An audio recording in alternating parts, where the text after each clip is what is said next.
मेरा घर मेरे इलाके का सबसे पुराना घर है। लोग अक्सर मेरे घर की मिसाल देते हैं और मुझे बहुत खुशी होती है। मेरी आंखों के सामने ही न जाने कितने लोग यहाँ रहने आए और न जाने कितने लोग ये जगह छोड़कर चले गए।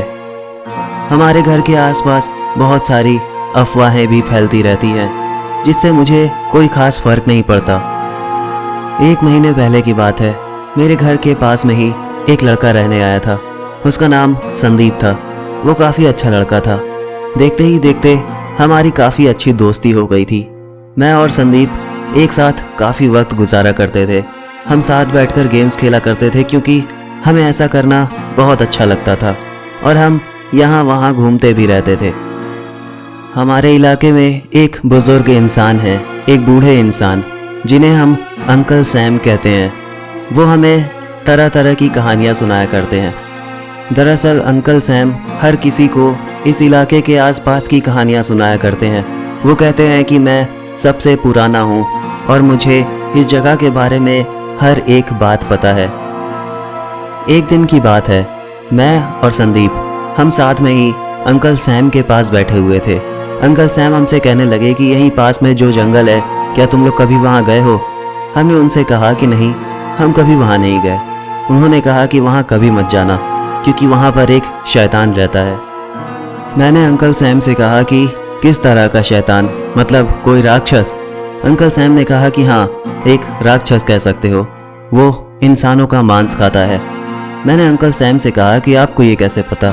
उन्होंने कहा कि एक बार मैंने उसे देखा था। मैं उसका चेहरा नहीं देख पाया क्योंकि अंधेरा बहुत था। वो लोगों को आवाज़ देकर अपने करीब बुलाता है और फिर उन्हें जान से मार देता है। इसलिए तुम लोग उस जंगल में कभी मत जाना। हमने कहा ठीक है, हम उस जंगल में कभी नहीं जाएंगे। दरअसल हम वो पहले इंसान नहीं थे जिसे अंकल सैम ने ये कहानी सुनाई थी। अंकल सैम ये कहानी इलाके के हर एक इंसान को सुना चुके हैं। उनका मानना है कि जंगल में एक राक्षस रहता है, पर हमें ऐसा नहीं लगता। एक दिन की बात है, मैं और संदीप हम साथ बैठे हुए थे। मैंने संदीप से कहा कि तुझे क्या लगता है, उस जंगल में सचमुच कोई राक्षस रहता है? संदीप ने मुझसे कहा कि मुझे नहीं पता, लेकिन अंकल सैम कहते हैं कि उस जंगल में एक राक्षस रहता है और वो रात के वक्त लोगों को आवाज़ देकर अपने करीब बुलाता है। मैंने कहा क्यों ना हम एक बार उस जंगल में चलें। संदीप ने कहा कि नहीं, वहाँ जाना ठीक नहीं होगा। मैंने संदीप से कहा कि देख, मेरी बात सुन, अंकल सैम ने जो कुछ बताया है उसके हिसाब से वो लोगों को रात के वक्त आवाज़ देता है और हम जंगल दिन के वक्त चलेंगे और शाम के 5 बजे तक वहाँ से लौट आएंगे। संदीप ने कहा कि हाँ, ये ठीक रहेगा और हमें ये भी पता चल जाएगा कि उस जंगल में सचमुच कोई राक्षस रहता है या नहीं। मैंने कहा हाँ, मैं भी यही जानना चाहता हूँ। संदीप ने कहा कि ठीक है, तो कल सुबह 9 बजे तक निकलेंगे, मज़ा आएगा। मैंने कहा हाँ ठीक है, कल सुबह 9 बजे मिलते हैं। मैं संदीप से सुबह 9 बजे मिला और हम उस जंगल के लिए निकल गए। जब हम उस जंगल में पहुँचे तो हमें बहुत अच्छा लग रहा था। चारों तरफ हरियाली थी और बहुत सुकून था वहाँ पर। हम जंगल में एक जगह पर जाकर बैठ गए और बातें करने लगे। देखते ही देखते दोपहर के 2 बज गए। संदीप ने कहा कि तुझे उस राक्षस को नहीं ढूंढना, क्योंकि हम तो उस राक्षस के लिए यहाँ आए थे। मैंने कहा हाँ ठीक है, चलो चलते हैं। मैं और संदीप जंगल के अंदर बढ़ते गए, लेकिन हमें कोई नहीं मिला। हम अलग अलग तरह की आवाज़ें ज़ोर ज़ोर से निकाल रहे थे ताकि हमें पलटकर कोई जवाब दे, लेकिन किसी तरह का कोई जवाब नहीं आया। हमें ये सब कुछ बस एक मजाक लग रहा था। उस दिन 5 बजे तक हम वहाँ से लौट आए। रात के वक्त मैं अपने कमरे में बैठकर अपना फ़ोन चला रहा था। उसी वक्त मुझे संदीप का फ़ोन आया। संदीप ने मुझसे कहा कि यार, हमें आज तो कोई राक्षस नहीं मिला, लेकिन एक बात थी कि हमें जंगल में बहुत मज़ा आया। तुझे कैसा लगा? मैंने कहा हाँ यार, जंगल में काफ़ी मज़ा आया। उसने कहा तो ठीक है ना, हम कल फिर चलते हैं। मैंने कहा ठीक है, अगर तू चलना चाहता है तो मैं तैयार हूँ। उसने कहा ठीक है, तो कल सुबह मिलते हैं। मैंने कहा ठीक है। ये कहकर मैंने फ़ोन काट दिया। अगले दिन सुबह हम उस जंगल के लिए निकल गए। जब हम उस जंगल में पहुँचे तो हम यहाँ वहाँ घूमने लगे क्योंकि हमें उस जंगल में बहुत मज़ा आने लगा था। कुछ देर बाद संदीप ने कहा कि चल जंगल के और अंदर चलते हैं, क्या पता हमें कुछ मिल जाए। मैंने कहा ठीक है चलो और अंदर चलते हैं। मैं और संदीप हम धीरे धीरे उस जंगल के अंदर बढ़ने लगे।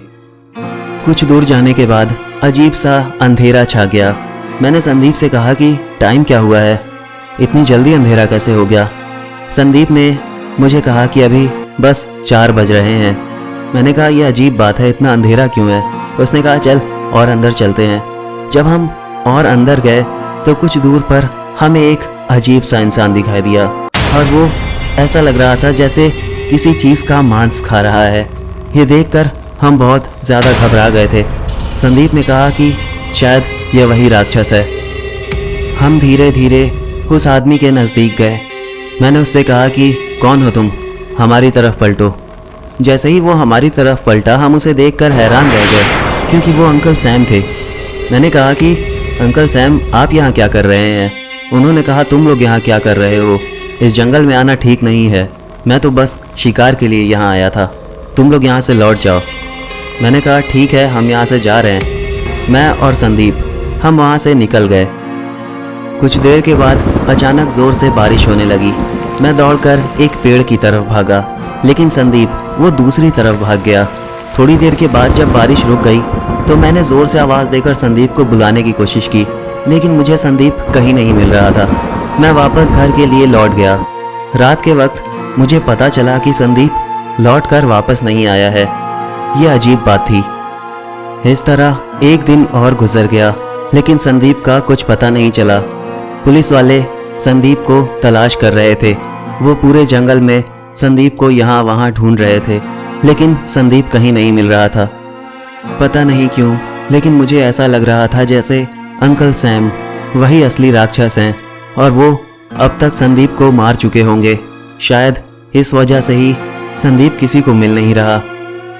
उसी दिन रात के वक्त मैं चुपके से अंकल सैम के घर घुसा। अजीब बात थी कि अंकल सैम वहाँ नहीं थे।